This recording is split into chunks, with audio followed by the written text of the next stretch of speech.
Azərbaycan şairi Nizami Gəncəvinin Gürcüstandakı abidəsi pis vəziyyətə salınıb.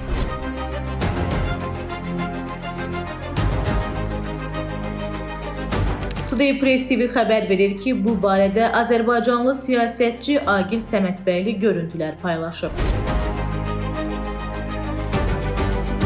O, Gürcüstanın Marneuli rayonunda yerləşən dahi Azərbaycan şairi Nizami Gəncəvinin büstü ilə bağlı narahatlığını ifadə edib. Görüntülərdə görünür ki, büstün gözləri qırmızı rəngə boyanıb. Gürcüstanın Marneuli rayonunda Nəriman Nərimanov küçəsi ilə Nizami Gəncəvi küçəsinin kəsişməsində dahi şairimiz Nizami Gəncəvinin büstünə qarşı sayğısızlıq edilib. Ümid edirəm ki, bizim ilgili şəxslər gərəkli tədbirləri görəcəklər, deyə o bildirib.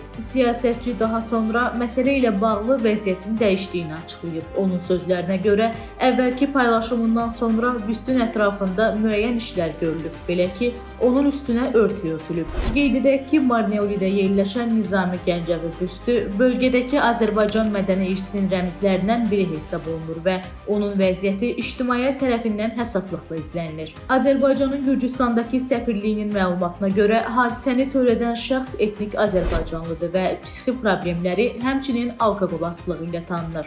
Yəni, insidentin planlaşdırılmış siyasi və etnik təxribat xarakteri daşıdığına dair əlamət yoxdur. Hazırda Gürcüstan polisi tərəfindən araşdırma aparılır və hadisənin bütün təfərrüatları dəqiqləşdirilir. Bu cür xoşagəlməz hadisələr təəssüf doğursa da, onlar Azərbaycan və Gürcüstan arasında mövcud olan dostluq və strateji tərəfdaşlıq münasibətlərini əks etdirmir. Xatırladaq ki, oxşar fərqli hadisələr keçmiş illərdə də qeydə alınıb. Belə ki, naməlum şəxslər abidənin alt hissəsinə təhqiramiz ifadələr yazıblar. Bu səbəbdən vandalizm aktına etiraz olaraq aksiya keçirilib. Nümayişə Gürcüstanın müxtəlif bölgələrindən olan ziyalılar və ictimaiyyət nümayəndələri də qoşulub. Bütün bunlara baxmayaraq Azərbaycanla Gürcüstan arasında ümumilikdə normal və strateji əməkdaşlıq münasibətləri davam edir. İki ölkə qonşu və strateji tərəfdaşdır.